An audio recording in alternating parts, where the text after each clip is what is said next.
Okay. Hello, everybody. It's my favorite space in the building, so this is nice. I'd like to welcome everybody to the 2015 David Burke Distinguished Journalism Awards ceremony. The board has established the David Burke Distinguished Journalism Award as the highest form of recognition that we can give within the agency. The awards honor people who have distinguished themselves through extraordinary talent, hard work, and above all, dedication to the highest standards of journalism. The Burke Award recognizes a select group, those who further this mission by informing and enlightening with originality, as well as impacting the lives of our audience in a meaningful way. Named after David Burke, the former chairman of the BBG, the Burke Awards are given by the board annually to distinguished journalists working for the U.S. international media. David Burke's illustrious career as a news and broadcast executive and public servant exemplifies the values that this award celebrates. At ABC News and CBS News, David steadfastly defended the demands of professional journalism and the right of people to have access to the news against the expediency of short-term commercial gain. As the founding chairman and leader of the BBG for our first 3 years, he imprinted on our collective consciousness the cardinal importance of fulfilling our mandate free of any inhibition, hesitancy, or outside control. And as I think you all know, that David Burke passed away in 2014, but me and every other chairman since him have been trying to even be a shadow of what he was as the first chairman of this organization. So with that, let me turn to a short video before John comes and introduces this year's winners. Take away the video.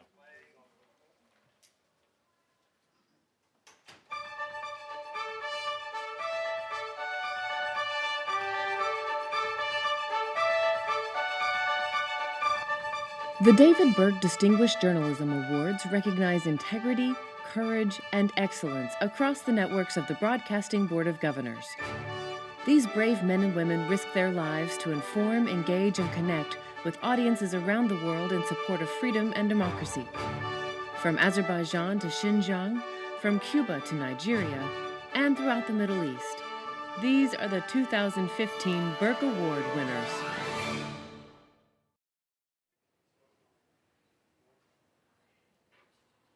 The 2015 Radio Free Asia Burke Award winner is Uyghur service reporter Sharet Hoshor. At great personal risk, Mr. Hoshor has consistently reported exclusive and hard-to-obtain stories from Xinjiang province in China. His reporting on Xinjiang and China's Uyghur region has won consistent praise from China-based foreign reporters who admire his access, doggedness, and accuracy. Global media outlets cited his journalism throughout 2014, but especially in the late summer and early fall when tensions in the Xinjiang Uyghur Autonomous Region escalated. In retribution for Mr. Hoshor's reporting, one of his brothers in China was sentenced to 5 years in prison, and 2 other brothers were arrested and tried. They are currently awaiting their verdicts. This suppression of free speech is thought to be the first long-distance intimidation used by the Chinese government. The 2015 Office of Cuba Broadcasting Burke Award goes to Jose Alpizar for his dedication to supporting the alternative distribution of Martí content. Strict media controls in Cuba have resulted in the creation of an underground, hand-to-hand network. In just 2 years, Mr. Alpizar has grown a small DVD duplication program into a complex distribution system that boasts 15,000 DVDs handed out monthly.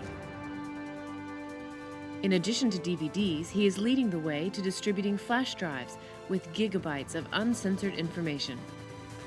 With his engineering skills and unwavering dedication, Mr. Alpizar has single-handedly nurtured a network of dedicated Cuban citizens to disseminate radio and TV Martí content throughout the island.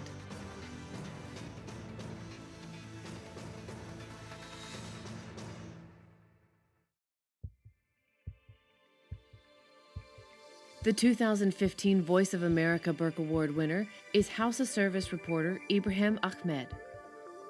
While reporting on the terror wreaked by Boko Haram in Nigeria, Mr. Ahmed spent weeks traveling through Borno, Yobe, and Adamawa states during the height of the extremist attacks. His on-the-scene reporting brought stories of survival and resistance to VOA audiences on radio, television, and digital. His reporting brought swift condemnation from the extremists, and he had to be especially cautious while traveling, never sleeping in the same place twice.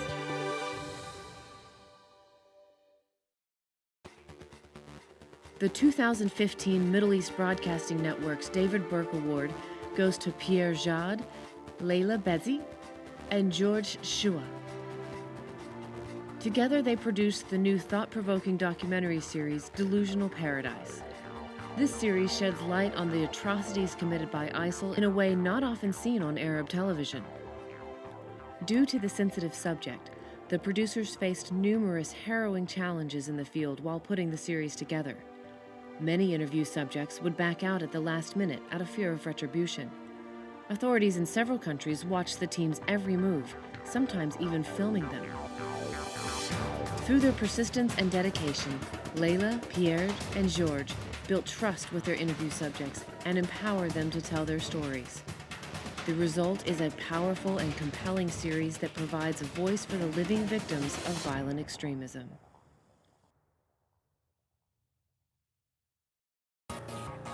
The 2015 Radio Free Europe Radio Liberty Burke Award goes to the men and women of the Azerbaijani Services Baku Bureau. 2014 was a difficult and tumultuous year for the Bureau. 2 staff members were beaten, 4 were personally threatened, and 10 were detained several times for their coverage. Then on December 26th, state investigators illegally raided the Bureau and forced it to suspend its operations. Following the raid, 26 members of the Baku team were subjected to hours of interrogation without legal counsel. Several have fled the country. But despite their seemingly insurmountable challenges, many members of the Baku Bureau are continuing their work, albeit in a different form. They are dedicated to providing unbiased information to the people of Azerbaijan, no matter the risk. Congratulations to all of the 2015 David Burke Distinguished Journalism Award winners for your uncommon courage, journalistic professionalism, and deep commitment to the principles of democracy and free speech.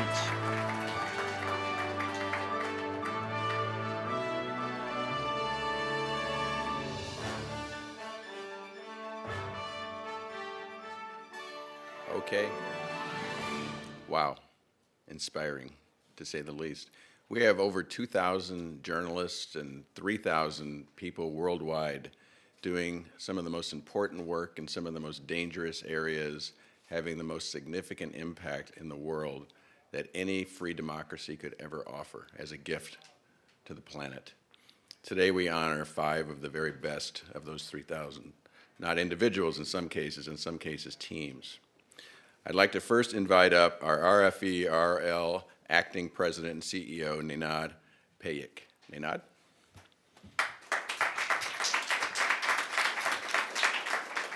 Thank you, John.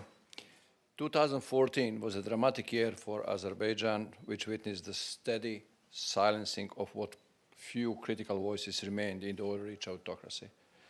376 days ago, 2014 became that much more dramatic for RFR contributor Khadija Ismailova, who was imprisoned for no other reason than her journalism. She remains in prison. 355 days ago, the Baku Bureau was brutally raided by Azerbaijani authorities. More than 24 bureau journalists and staff were subjected to interrogations. The entire bureau was denied the opportunity to continue its work. Travel bans were imposed on several senior bureau staff. Others were denied the ability to be paid for their freelance work. Ultimately, in May this year, we were forced to formally close the Bureau, and for no other reason than to stop the Bureau's journalism and to keep it as far from our audience in Azerbaijan as possible. Today, the Bureau might be closed, but our journalist continues. 30% more people visited Azerbaijani service website last month than in December 2014, what was the last month of Bureau regular operation.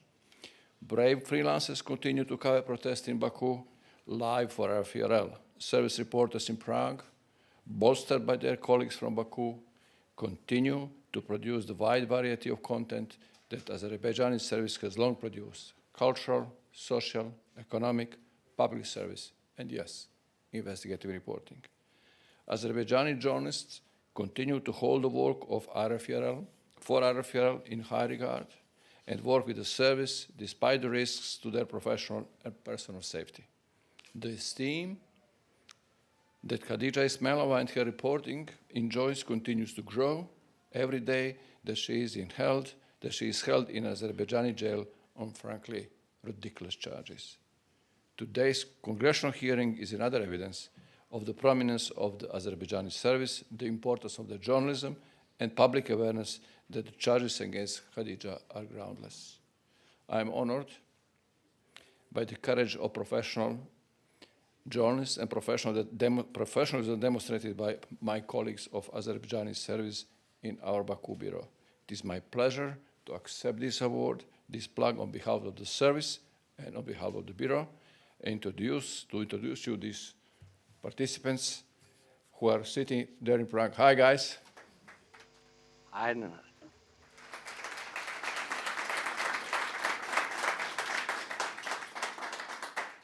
And some of them were in Baku during the events that I was talking about. Thank you very much.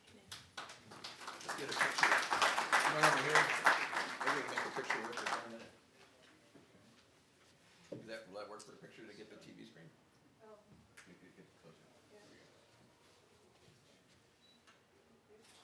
To thank you for this award. This is very important for us on behalf of my colleagues who are in Baku and who are now here in Prague. It's proof that 1 year after unprecedented crackdown on Baku Bureau and its staff, despite everything what Nenad mentioned before, arrest of our colleague Khadija Ismail, the sealing of Baku illegal interrogations, freezing of even our freelancers, Azadlık Radyosu is more than alive. We have improved and expanded our reach on web, mobile, and social media. And more importantly, public reaction to our coverage of important events last year and our audience trust shows that we are on the right track and that we are continuing to carry out our mission to provide free media to unfree societies and, as always, in accordance with the highest level of professional journalism. Thank you for acknowledging the bravery, professionalism, and determination of our Baku staff. And thank you for the team efforts and support of the whole company, from management to the technicians, from finance to communications, who helped the Baku Bureau and the service not only to survive, but to turn this attack on us into an opportunity to evolve and innovate. And thank you for continuing to demand the release of our colleague Khadija, who is in prison for no reason other than doing her job well.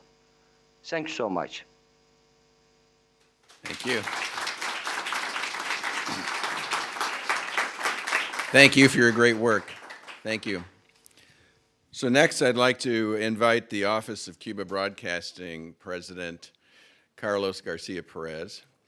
And technically, he reminds me, this is his last official duty in the 5 years he's been managing the Office of Cuba Broadcasting. And let me just take 20 seconds to say how much the board, speaking for the board and certainly for everybody here at the BBG, for your colleagues on the ICC, how much we admire you, how much you have inspired us with the work you've done in your work in Cuba, and that your help in creating your own succession plan, I think, is a testament to the excellence you brought to your position every day. Please join me for a round of applause for the work done by Carlos.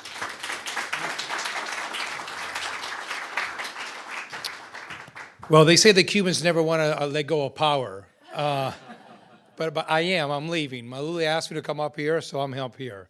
John, thank you so much for those words. And again, I want to thank the board and Chairman Shell, because I think this last year has been a true test for this institution and for the BBG.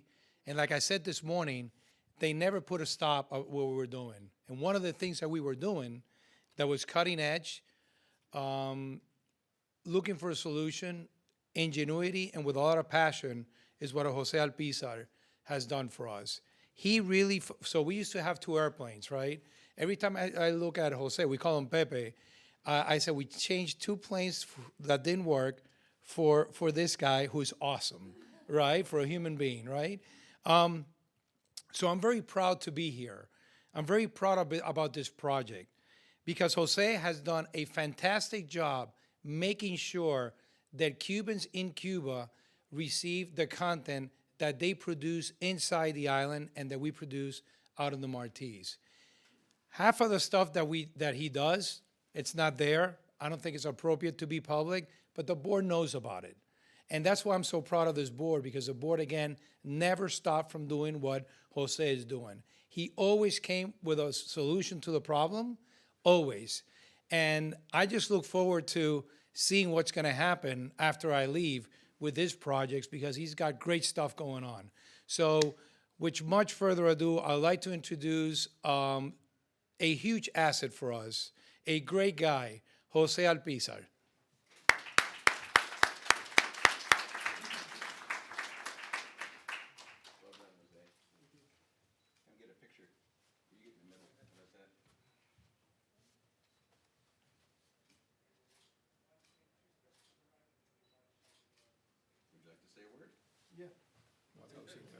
Okay. Sí, sí, no, no. Quisiera dar las gracias por este premio muy importante para mí, un reconocimiento que me motiva para seguir en las investigaciones que hacemos. I haven't done this in a long time. He wants to thank all of you for this award that motivates him for all the investigations that he does. Y quisiera aprovechar la oportunidad para dar un especial agradecimiento al señor Emilio Vázquez, al señor Albert Pando, al señor Frank Sean y al señor Carlos García por su apoyo total en todo momento a mis investigaciones. He wants to thank Mr. Emilio Vázquez, Mr. Al Pando, who's our general manager, Mr. Frank Chung, who's the director of technical, for all the support that he has received for his enterprise. I call it's an enterprise. Thank you so much. Thank you, Carlos. Right. Thanks.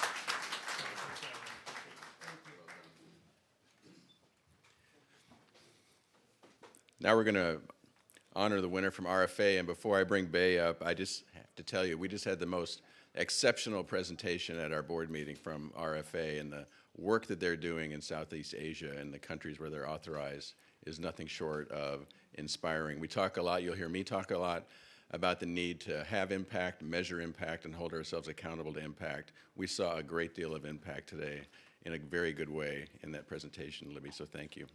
So let me introduce Bei Fang, who is the Managing Director of Northeast Asia, for the announcement of the winner for Radio Free Asia.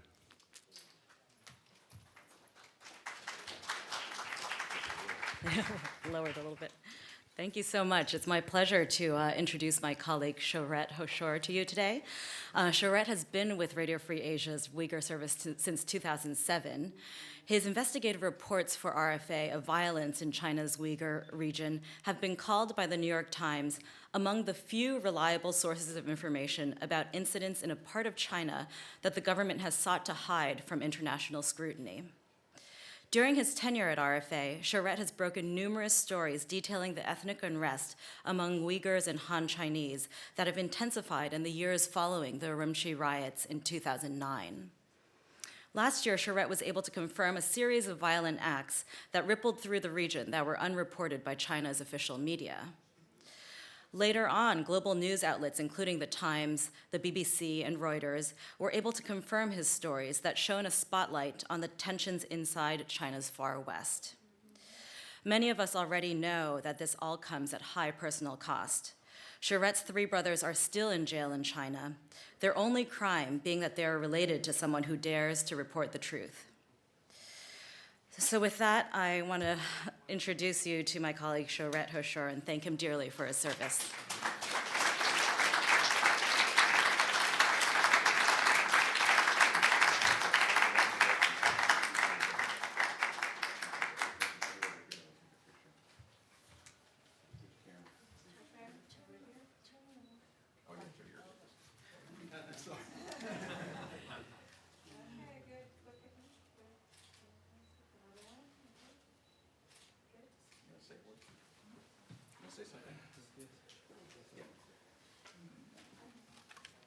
Thank you for BBG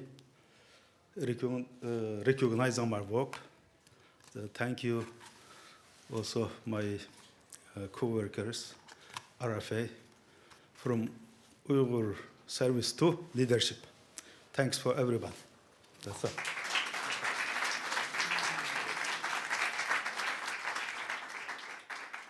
Next, I'd like to invite Kelu Chow from VOA to come up. Kelu, please.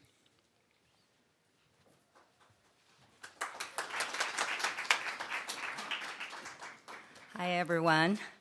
I'm really honored to have this privilege to introduce VOA's Burke Award winners, Ibrahim Ahmad from VOA Hausa Service.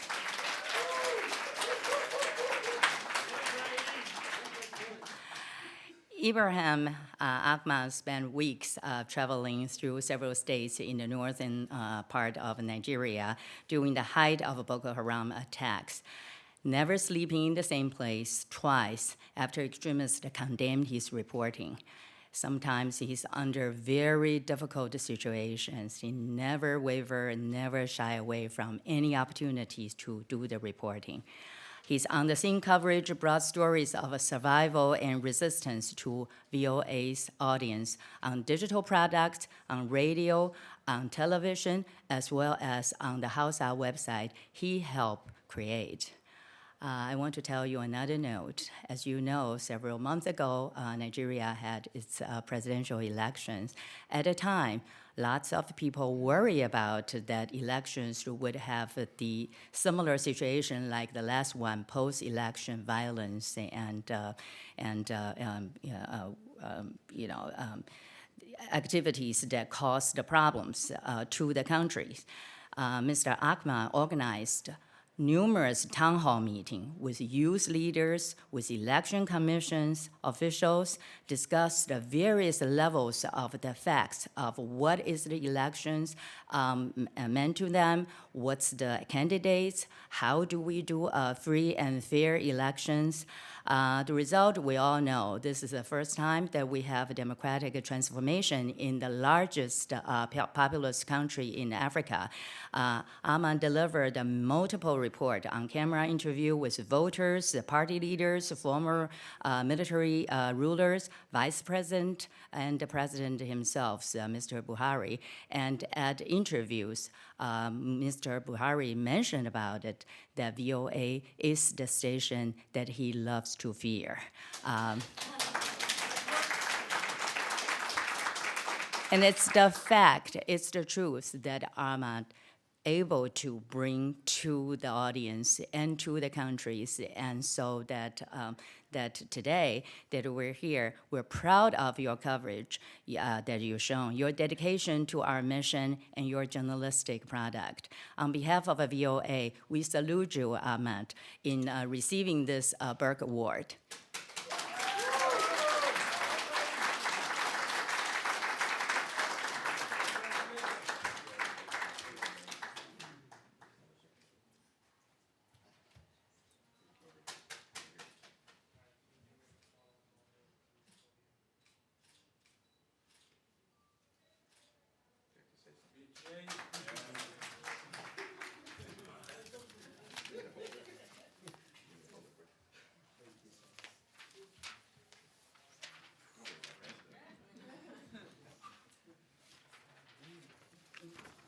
Thank you. I would like to thank the BBG and its chairman and all the members. I would like to especially express my gratitude to Kelly Chow and VOA for the opportunity and the support given to me during this particular assignment. I would like to also thank the Africa Division management. Mr. Anegusi is not here, Scott Stearns, and then especially my colleagues in the House of Service. Almost all of them are here. I would like to say that this award is just a reflection of what the House of Service collectively has been doing in covering the Boko Haram insurgency and other issues in Nigeria. Thank you very much.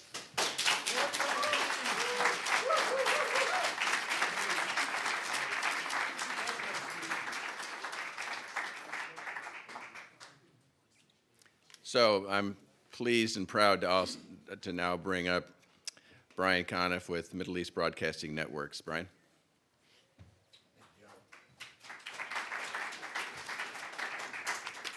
A few months ago, Layla Bazi approached me.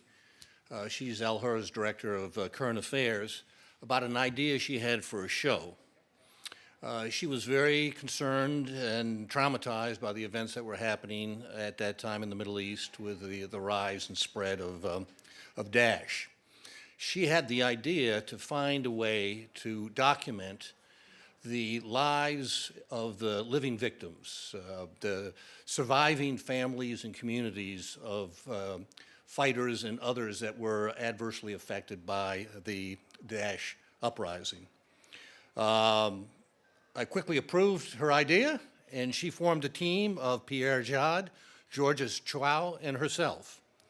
And the end result is the program Delusional Paradise. As you saw in the video, the team faced many challenges. First of all, they had to find the stories. A lot of people did not want any publicity. They were afraid of what would become of them and their families if they were talking on air about Daesh. And then we found reluctance on the part of a lot of the governments. They were reluctant to give us permits and licenses. But the team persevered, and we were able to so far produce close to 20 mini documentaries. The team never gave up. They were passionate about telling this story, not the headlines, but the behind the headlines stories.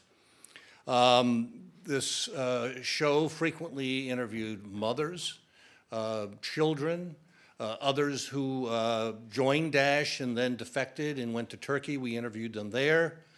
So it told a wide variety of stories from Morocco to Syria. It was not just focused on the Daesh territory, but the entire region is being traumatized by what is happening. I think in closing, just one of the things that impressed me about this, it was an example of a program and a concept that was right in the middle of our mission, but also is good TV. And when you can accomplish those two, you've pulled out something. So, Layla, I'd like to ask you to come up and accept this award.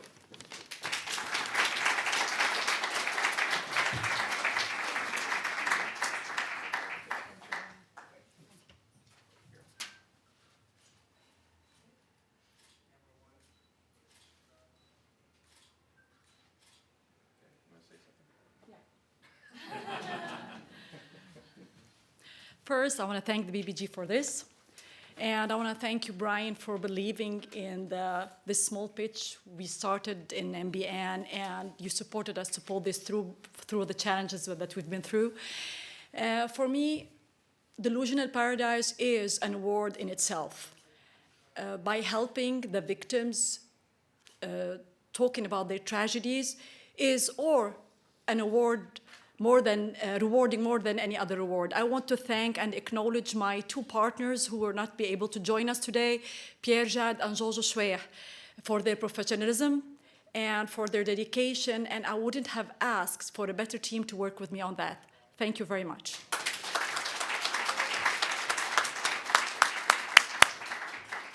So our mission at BBG is to inform, engage, and connect people around the world in the interest of freedom and democracy. And I can't think of 5 better examples of that than these really worthwhile winners today. So I'd like to ask all the winners still with us to stand, and we'll have one final round of applause.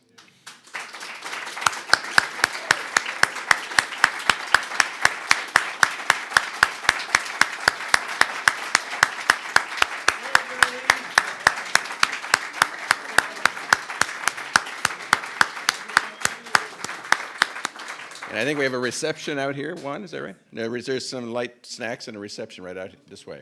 Thank you, everybody.